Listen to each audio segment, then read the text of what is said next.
Salam dəyərli kanal izləyiciləri, sizləri İnnovativ Təhsil Mərkəzinin YouTube kanalında xoş gördük. Mən Anar Həsanov.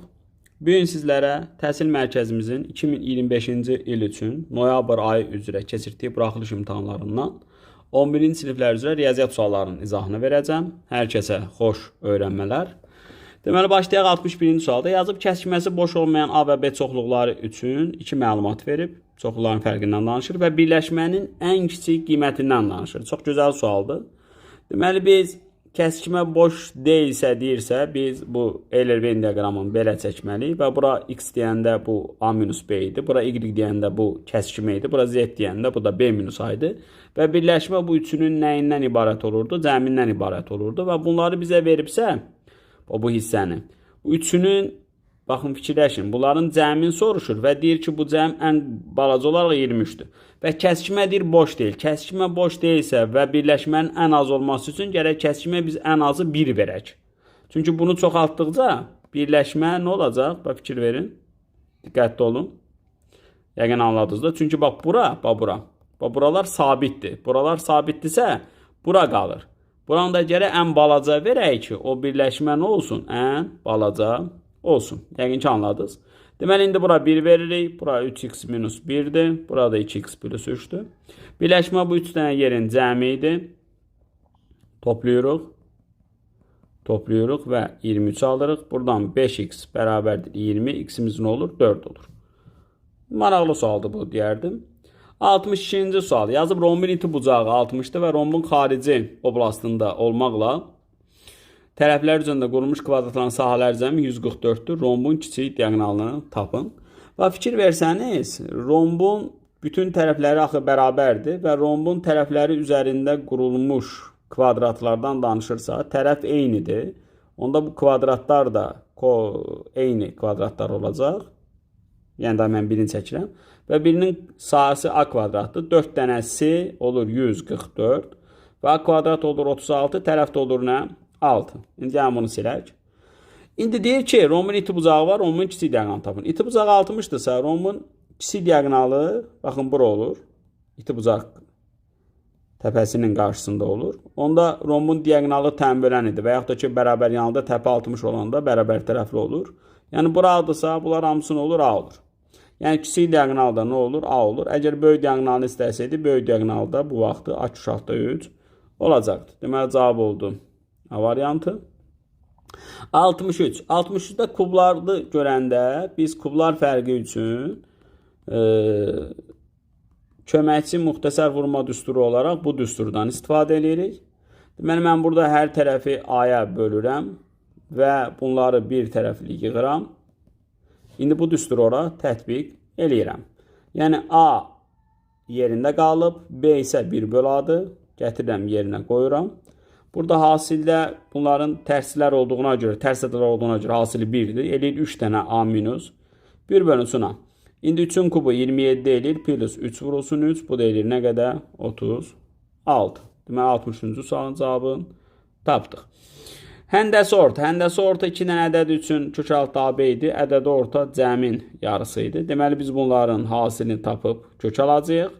Hasildə də fikir versəniz, bunlar qoşma ədədlərdir. Qoşma ədədlərdə də təbii ki, A minus B, A plus B də A-nın kvadratı minus B-nin kvadratı qaydası ödənirdi. Bu da oldu 49 çıx 45, yəni 4. Kök altında 4-dən də nə çıxır? 2 çıxır. Gəldik 65-ə. Tənbölən. Tənböləndə üç bucaqda yəqin ki, hər kəs bilir. 11-ci siniflər aiddir. Bilmirsizsə öyrənin, özünüzü aldatmayın. Tənböləndə qaydamız necə idi? A-nı N-ə böləndə B-ni də nəyə bölürdük? M-ə bölürdük. Deməli, 6 ilə 10-u böləndə bura 3K eləyir, burada 5K eləyir və Pifagordan 6, 8, 13 bucağını bilirik də biz 100 çıx 36. Deməli, 8K bərabərdir 8-dir. K nə qədər tapılır? 1 tapılır. Deməli, bunlar nə olur? Biri 5 olur, biri 3 olur. Onda bizdən bunların nəyin deyir? Fərqin deyir. Onda cavabın olacaq 2. Növbəti suala baxaq. 1. Düzbucaqlı trapesiya aid olan sualdır. Düzbucaqlı trapesiyamızı çəkirik. Burada bir şeyə diqqət edirəcəyik. Şəkili quraq. Düzbucaqlı trapesiyada bizə deyir ki, AC ilə CD eynidir. Deməli, A'dır, B'dir, C'dir, D'dir. Bax, diaqonalla yan tərəf eynidir deyir. Və burada AB-nin BC-yə perpendikulyarlığını verib. Və belə. AC ilə deyir, CD eynidir. Əla. Orta xəttdən danışır. Bəs yaxşı, biz düzbucaqlı trapesiyə gələndə oturacağa nə çəkirdik? Hündürlük çəkirdik və bu hündürlük həm də nə olurdu? Median. Niyə? Çünki bununla bu bərabərdir və bərabər yanlı üçbucaqda ən çox istifadə olunan qayda nə idi? Oturacağa çəkilmiş hündürlüyün həm tən bölən, həm də median olduğu isbatı var idi. Yəni, bərabər yanlı üçbucağa oturacağa çəkilmiş median, tən bölən hündürlüyü üçü də nə idi? Eyni idi. Deməli, indi mən bunları topladım. Orta xəttdə yarısı idi axı. Onda olur 8. Məndən AD-ni istəyir. AD-də 2 ayda olur. 16. Davam edək. 67. Diaqonallarının sayı. Davam edək. Deməli, diaqonalların sayından danışır. Diaqonalların sayı 20 olan çox bucaqda. Diaqonalların sayı nə idi? N vur N-3 bölünsün 2 idi. Bunu biz 20 verib bizə. Deməli, vurub atsaq N vur N-3 bərabərdir 40 olur. Təbii ki, N-in 8 olduğu görünür və yaxud da vurub atsıb siz bir kvadrat tənliyində həll edə bilərsiniz. İndi deyir ki, bir təpədən çıxan diaqonallar onu neçə üçbucağa ayırır? Orada N-2 üçbucağa ayırırdı. Deməli, cavabı nə olur? 6 olur. 68-ci sualda biz bunu biraz sildək. Deməli, A-nı B-yə böləndə 2 bölünsün 3 almışıq. A-nı C-yə böləndə 3 bölünsün 4 almışıq. Və fikir versək, burada A2 iləndir, burada A3 iləndir. Deməli, bunları uyğunlaşdırırıq, eyniləşdiririk, 6-ya gətiririk, 3-ə vururuq, 6-ya gətiririk, 2-yə vururuq. Deməli, A olur 6x, B olur 9x, C də olur nə? 8x. Və B ilə C-nin cəmi 17x-dir, görürsünüz, olur 34 və x-imiz nə olur? Burada 2 olur. C çıxısını A-nı istəyir, yəni bura 12-dir, bura 18-dir, bura 16-dır. C çıxısına 16-dan 12 çıxanda cavabı 4 alırıq. 69-cu sual. 1 böl 8, 2 vur 4 yazacağım. 24, 4 vur 6 yazacağım. Məqsəd burada nədir? Bu hansı vuruqla bitirsə, digəri o həmin vuruqla başlamalıdır. Deməli, 48-i 6 vur 8 yazacağım. 80-ı da 8 vursun 10 yazacağım. Qaydası necə idi? Birincinin balacası axırıncının böyüyü. Sürətləri də nə edirdim? Toplayırdım. Bu da eləyəcək 5-də 1, yəni 10-da 2. Cavab C variantı olur. Çoxədilin əmsalları cəmi anlayışı. Çoxədilin əmsalları cəmində dəyişənlərin yerinə 1 qoyurduq. Deməli, bu da eləyir 4-ün kubu, yəni 64 eləyir. Növbəti suala baxaq. 71-ci sual. Kvadrat tənliyinin köklərinin kvadratları cəmini deyir, tap. Tənliyin köklərinin kvadratları cəmi dediyi x1-in kvadratı üstəlik x2-nin kvadratıdır. Bu Viet teoremindən istifadə edəcək. Deməli, Viet teoreminə görə x1 plus x2 5-dir, mənfi B bölə, x1 vurulsun x2 C bölünsün adı. Deməli, bunu da müxtəsər vurma düsturunun köməyi ilə biz belə yazırdıq. Gətirib yerinə qoysaq 25 plus 6 olur, çünki mənfidir, olur nə? 31. Əslində, buna bir başqa üsul da yazmaq olar. x1-in kvadratı 5x1 plus 3-dür. x2-nin kvadratı 5x2 plus 3-dür. Mən bunları tərəf-tərəfə toplasam, bu da bir yeni üsul olsun. x1 plus x2 plus 2 ilə də 3 eləyir 6. Bax, bura nə qədərdir? 5-dir. 25 üstəlik 6 eləyir 31. Ədədi deyir neçə rəqəmlidir? Ədədin rəqəmlərinin sayını bilmək üçün orada onun qüvvətini bilmək kifayətdir. Çünki biz onluq say sistemində işləyirik. 25-i 5 üstü 2 yazacağıq. 8-i 2 üstü 3 yazacağıq. Deməli, bu eləyəcək 5 üstü 16, bu da eləyəcək 2 üstü 21. Deməli, həm 5-də eyni sayı lazımdır, həm 10-da eyni sayı lazımdır ki, onun qüvvətini alaq. İkilərdə fikirlə verin. Yəni, 5-də 16 varsa, 10-da da 16 olması üçün gərək 2 üstü 16 da ayıram oradan. Deməli, bu da eləyir 32 vurulsun 10 üstü 16 və məntiq nə idi? Arxasında neçə 0? 16 dənə burada 0 olurdu. Burada da 2 dənə rəqəm var. Eləyir neçə rəqəmli ədəd? 18 rəqəmli ədəd. Növbəti suala baxırıq. 3 ardıcıl tək ədədin cəminin 5-də 2 hissəsi. Yəni bir cəm var. Bunun 5-də 2 hissəsi 10,8-dir. Hər tərəfi 5-ə bölüb, 5-ə vurub 2-ə bölsəm, yəni 5,4-ü mən 5-ə vuranda 27 alıram. İndi 3 dənə ardıcıl tək ədədi toplayıb 27 almışamsa, bunun sayına böləcəm, 3-ə böləcəm, 9 alacam. Ortaya yazacam və böyük 2 vahid azaldıram, balacanı da 2 vahid artırıram, balacanı 2 vahid azaldıram. Niyə mən bu üsulu seçdim burada? Ona görə seçdim ki, burada 5 dənə ardıcıl tək ədəd desəydi, siz onu x-lərlə götürsəydiniz, uzun gedəcəkdi. Məsələn, 5 ardıcıl tək ədədin cəmi deyirəm 65-dir. Bölülən 5-ə 13 ortaya yazıram. Burada da 2 vahid artırıram, 2 vahid artırıram. Yəni, bu çox praktik üsuldur. 2 vahid azaldıram. 74. 74-də toxunanlarla çevrə qövsü arasında olan münasibət vardı. Deməli, buraya 70 dərəcə isə bu ikisinin cəmi 180 dərəcə idi. Bura qalır 110. Sonra, əslində bax, gəlin buradan da birləşdirək. Daxili bucağı tapaq. Daxili bucaq gördüyü qövsünün yarısı idi. Onda 4 bucağın xaricinə çevrə çəkəndə qarşı təpədəki bucaqların cəmi 180 dərəcə idi. Deməli, nə qədər olur? 125 olur. Qövsünə də tapa bilərdiniz. 75-ci sualda x-2 bərabərdir kök 7 var. Hər tərəfi kvadrata yüksəldərəm. Aparıb yerinə qoymaqdansa. Deməli, x kvadrat çıx 4x bərabərdir 3 olur. Bax, x kvadrat çıx 4x 3-dür. 3 dəyərdə 7 nə edir? 10 eləyir. Növbəti suala keçək. 76. 40% spirt məhlulundan danışır. Deməli, mən 100 litr məhlulumu götürəm. Onda bunun spirti nə qədər olur? 40 litr olur. Bunun suyu nə qədər olur? 60 litr olur. Deyir ki, bu məhluldan spirtin yarısı qədər su buxarlandır. Yəni 40 litrin yarısı 20 litr edir. 100 litrdən 20 litr su götürürəm. Qalır 80 litr məhlulum və məhlulum 100%-dir. Və məhlulun içindəki spirtə dəyməmişəm. Bu 40 litrdir, bu da x%. Görürsünüz, burada yarıya bölünmüsə, burada da yarıya böləcəm. Cavab nə edəcək? 50% edəcək. Növbəti suala baxaq. Burada natural n-ləri axtarırıq. Tam n-lərdən görürsünüz danışırıq. Və ədədin standart şəklindən danışırıq. Bir ədədin standart şəkli x vurulsun 10 üstü t. O vaxt standart olur ki, x-imiz 1 ilə 10 arasındadır. Buna qiymət hissə deyirlər və bu dəfə də t əlavə olaraq deyirik tam ədəddir və bu tərtib sayılır. Deməli, burada da 3n minus 11-imiz 10 ilə 1 arasındadır, amma 1 alır. 11-i sağlara atsaq 12 eləyir. Yəni, sağ dediyimiz digər tərəfə atırıq. Bura 21 eləyir. Və 3-ə böləndə də alırıq bunu. Sonra nə dedik? Dedik, tərtibdə tam olmalıdır. İndi bax, bu tam ədədlər hissəsində 20-ni hansı ədədə bölə bilərik? 20 4-ə bölünür, 20 5-ə bölünür. Day 6-ya bölünmür, 7 də ki, orada yoxdur. 4-dən 5. Amma siz 20-ni 10-a da bölə bilərdiniz, 20-yə də bölə bilərdiniz. O, qiyməti hissə şərtini ödəməyəcəkdir. Deməli, burada neçə ədəd var? 2 ədəd var. Yazıb ki, ifadəsinin ən kiçik tam qiymətini tapın. İfadəsinin ən kiçik tam qiyməti biz həm düsturlarla tapa bilərdik. Təpə nöqtələr deyirdik. 4a seçib b kvadrat bölü 4a. Həm də kvadrat ayırırdıq. Hasilin 2 misli 2,5 olduğuna görə burada bu var.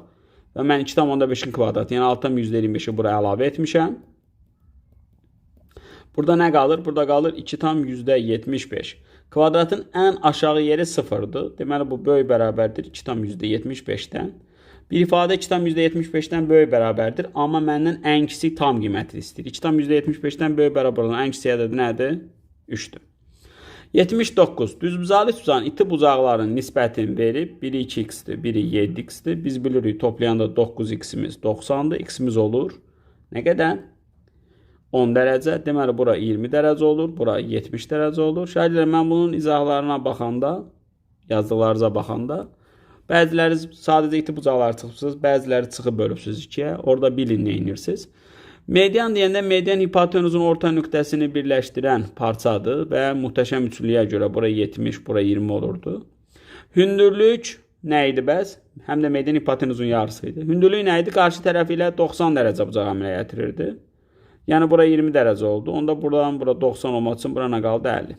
Deməli, medianla hündürlük arasında qalan bucaq iti bucaqların fərqinin moduludur. Amma median ilə tən bölən ilə hündürlük arasında qalan bucaq iti bucaqların fərqinin modulunun yarısı olur. Ən gözəli bilin hardan alınır.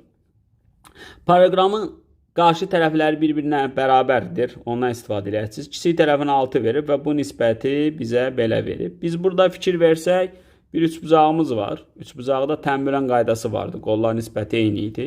Yəni, bura mən bir A desəm, onda necə yazacaq? 6-nı 2K-ya böləndə A-nı da 5K-ya bölürük. Yəni, burada A-nı 15 alırıq. Və yaxud da ki, bunu uzatmayıb belə də deyə bilərdik. 2-dən 6 alıb 3-ə vurub, 5-dən də 3-ə vuranda 15 alacaq.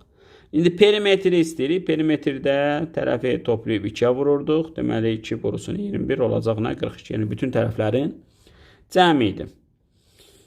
Gəldik 81-ə, gözəl sualdır. S 70 dərəcədir. Onda biz belə olanda vətərlərdən istifadə eləyəcəyik. Bu vətəri mərkəzlə yenə birləşdirirəm ki, uc nöqtələrin radiusa görə bərabər yanlı üçbucaq qurum.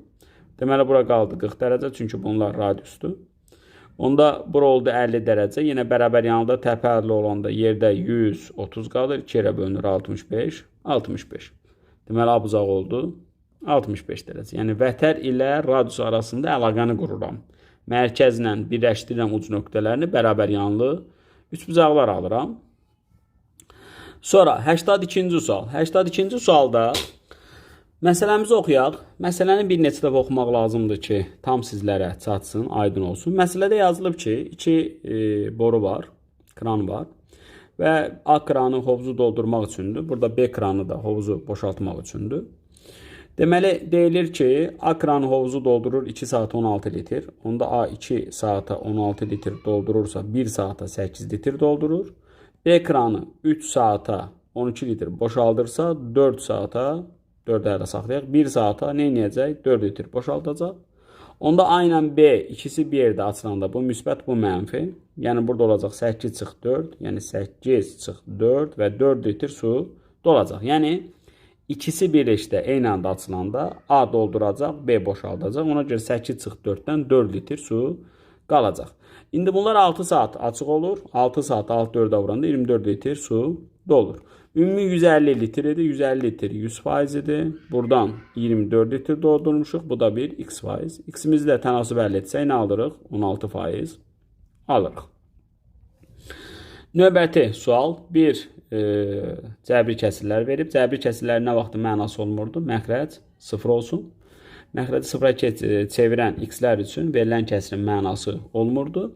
Deməli, biz bunun A üçün bərabər eləyirik 0-a. Kvadrat tənliyi həll edib kökləri tapırıq. Biri 3-dür, biri -4-dür.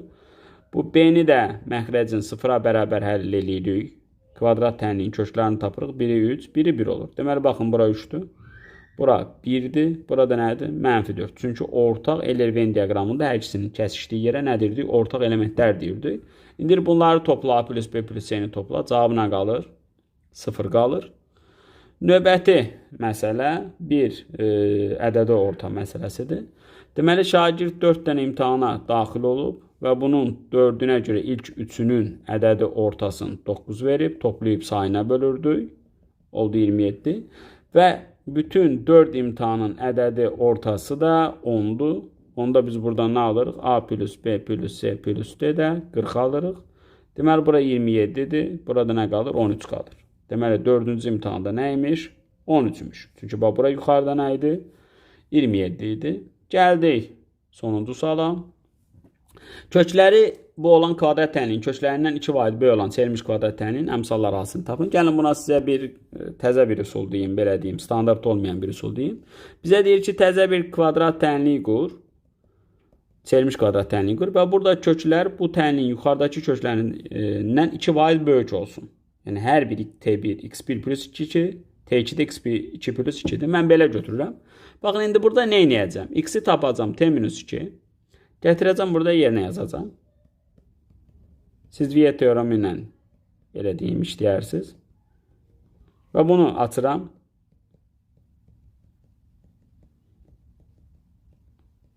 Sadələşdirirəm. Deməli, bura 13, buradan da nə qalır? 9 qalır.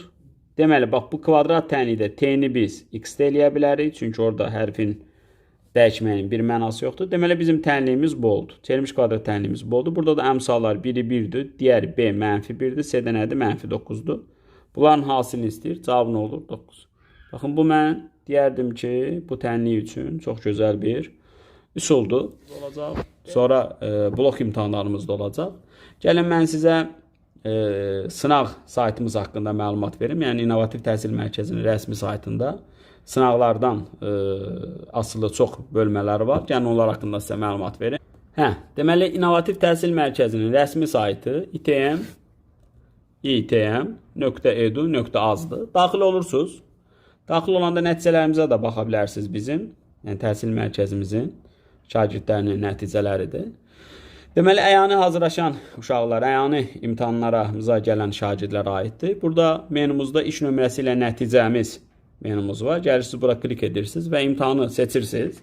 İmtahanı seçəndən sonra iş nömrənizi daxil edib, imtahan nəticənizə baxa bilirsiniz. Sonra gələn əsas məsələyə, gəlin imtahanlar menumuza daxil olaq. Deməli, bizdə saytımızda bütün imtahan növləri, kateqoriyaları var. Fikir versəniz, olimpiyada var, buraxılış imtahanı var, magistr hazırlığı var. Yəni, buradan da siz daxil olsanız, bütün növləri, siniflər üzrə falan hamısını görə bilərsiniz. Deməli, bizim həm bu buraxılış imtahanlarımız, həm əyani, həm onlayn şəkildə olur. Məsələn, ayın 23 olan imtahanımızın, fikir versəniz, linkləri buradadır. 3 dənə imtahan var, mən ikisini işləmişəm. Daxil olub nəticələrə də baxmaq olur və ödəniş edib imtahanda iştirak etmək olur. İndi mən sizə bir imtahan da göstərəcəm. İnşallah ayın 14-ü olan imtahanımızda linklərimiz buradadır. Bax, 11-ci sinifdir, 10-cu sinifdir. Rayonlardan qoşula bilərsiniz. 8 və 9-cu siniflərə aiddir. Deməli, klik edirsiniz butona. Gəlirsiniz, məlumatları oxuyursunuz. Bütün məlumatlar sizə burada verilir. Baxın, fikir verin, qeydiyyat açıqdır və imtahan başlayacaq 14-ü dekabrda saat 10-da. Yəni, əyani imtahanımız başlayan vaxtda onlayn imtahanımız da başlayacaq. Və burada 2 dənə buton var. Həm buradakı düyməyə klik edə bilərsiniz, həm də eyni məlumatı gəlib burada ödəniş et və qoşulda da baxa bilərsiniz. İmtahan haqqında məlumat verir, qiymətini bildirir. Burada əlaqə məlumatları deyir ki, hansı sizdə nömrələr düzgündür, e-mail düzgündür, onları deyir ki, yeniləyin. Ödəniş mərhələləri var. Sizlər üçün çox rahat bir sistem mən kodlamışam. Baxın, məlumatlar tam gəlir. Burada bizə sözlü yaza bilərsiniz. WhatsApp ilə bizə müraciət edə bilərsiniz.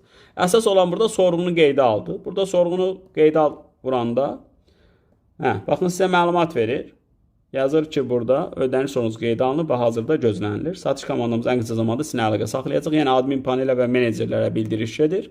Menecerlər sizinlə əlaqə saxlayır, ödənişinizi edirsiniz və imtahanınız orada aktiv olur. Ayın 14-ü olar imtahanda da inşallah hər kəs daxil olub imtahanda rahat iştirak eləyə bilir. Xatırladım ki, imtahanımız əyani formada hansı suallardan ibarətdirsə, onlayn formada da o sual tiplərini bütün sistem tam dəstəkləyir. Məsələn, bax, monitorinq sınağı imtahanımız var bizim. Bütün ölkə üçün bunu keçirtmişdik. Maşallah, çoxlu şagird daxil olub. Ödənişsiz də hər kəs daxil olub bunu işləyib, sistemin necə işlədiyinə baxa bilər. Mən bayaq daxil olmuşdum. Fikir verin, burada 3 dənə fəndən ibarətdir. Baxın, riyaziyyatdır, ingilis dilidir, Azərbaycan dilidir və bütün suallar var. Məsələn, bax, 20-ci suala baxın, bir proqram sualıdır. 22-yə baxın, açıq sualı var, məsələsi var, qısa cavabı var, qapalısı var. Yəni, bütün imtahan 25 dənə sual əyanidə hansı sual tiplərindən ibarətdirsə, burada da o var və manuel qiymətləndirmələr də var. Yəni, o nə deməkdir? Siz həll yazırsınız, həllinizi göndərirsiniz, orada bəzən məsələlərin həllinə şəkil də çəkib qoya bilirsiniz. Biz admin paneldən manuel, əllə onu qiymətləndiririk. İngilis dilinə daxil olanda dinləmə suallarımız var. Baxın, dinləmə sualını bilirsiniz ki, 9-10-cu siniflər üçün neçədən 6 sual olur? 4-dən 6 sual olur. Dinləməyə baxın, klik edib qulaq asıb, daxil olub alt suallarına cavab verə bilirsiniz. Sistem çox sürətli işləyir. Burada qeyd edeyim ki, sistemi mən özüm kodlaşdırmışam. Bunu mən niyə deyirəm? Çünki mən həm müəlliməm, həm də proqramlaşdırma ilə məşğulam. Yəni, siz şagirdlərinə ən rahat sistem necə olar onu düşünüb, biz bu sistemi yığmışıq. Bax, fikir verin, hamısı var burada. True false suallarımız da var. Bax, reading suallarımız da var ingilis dilindən. Yenə də gəlirsiniz, oxuyursunuz, sonra bunun alt suallarına cavab verirsiniz. Bax, bu sectionlar açılıb bağlanır ki, siz burada rahat hərəkət eləyərsiniz. Baxın, burada açıq sual var. Açıq sualda fikir versəniz, yazı yazacaqsınız. Gəlirsiniz, fikrinizi burada, necə ki, cavab kağızında yazırsınız, burada da yazı yazacaqsınız. Eynən də Azərbaycan dilində oxu sualları var. Bilirsiniz ki, bir mətin verib, altında 10 dənə sual verir. Baxın, burada da mətni oxuyursunuz və burada fikir versəniz, qapalılar öz yerində və açıqlar, onsuz da burada bax, sizə bildirir. Açıq sual olduğunu bildirir. Section'a daxil olanda açıq sual yazılır və burada gəlirsiniz, klaviaturadan cavabınızı yazırsınız. Blok imtahanlarında eynən də burada situasiya məsələlərimiz də var, ispat suallarımız da var. İspata da siz ispat yazacaqsınız. Biz admin paneldən, müəllim panelindən yoxlayıb cavab verəcəyik. Yəni tam bir dim proqramı nə tələb edirsə, bizim imtahan bütün sual tiplərini və bütün imtahanları bu sistem tam dəstəkləyir. Həm imtahanda bitir deyəndə burada diqqətli olarsınız, məlumatları oxuyarsınız, sonra bitirərsiniz. Yəni suallarınızın hamısını bitirin. Həm burada gəlib siz cavab xəritəniz üzrə suallara da baxa bilərsiniz. Narıncı rəngi o deməkdir ki, imtahanı hələ yoxlanılacaq. Qırmızılar o deməkdir ki, imtahanda səhvlər edibsiz. Burada boz deyək bu rənglərə. Bunlar isə boş buraxdığı suallardır. Ballar göstərilir. Burada siz iradınızı da bildirə bilirsiniz. Məsələn, irad bildirə bilirsiniz ki, burada sualdakı səhvlik var və yaxud da ki, cavablarla razılaşmırsınız. Və ən əsası da imtahanların manuel qiymətlərinə yoxlanılandan da sonra gəlib burada PDF-inizi yükləyə bilirsiniz. PDF-iniz yüklənəndə diqqət yetirək, gəldi, düşdü, baxın bura. Və PDF-inizə baxa bilirsiniz. Və bütün məlumatlar burada hamısı var. Bütün cədvəllər üzrə, açıq suallarda, manuel suallarda, qapalı suallarda tam burada qiymətləndirilib, sizə balınız yazılır. Belə şagirdlər inşallah imtahan qruplarımız olacaq. Onlar haqqında da qəşəng bir video çəkib sizə məlumat verəcəm. Ən çox 9-cu sinif və 11-ci siniflərin məncə marağında olacaq bu. Ölkə üzrə çox gözəl bir layihədir. İmtahanlarda da olimpiada imtahanlarımız olur, MİQ imtahanlarımız olur, sertifikasiyadır, orta məktəb üçün. Yəni mən belə deyim də, Azərbaycan təhsilində imtahan deyəndə hansı imtahan növləri yada düşürsə, bu sistemimiz bütün imtahanları tam dəstəkləyir. Onunla bərabər bütün sual tiplərini də dəstəkləyir. Belə. İnşallah növbəti imtahanlarda görüşərik. Növbəti imtahan izahlarında görüşərik. Hər kəsə uğurlar arzulayıram.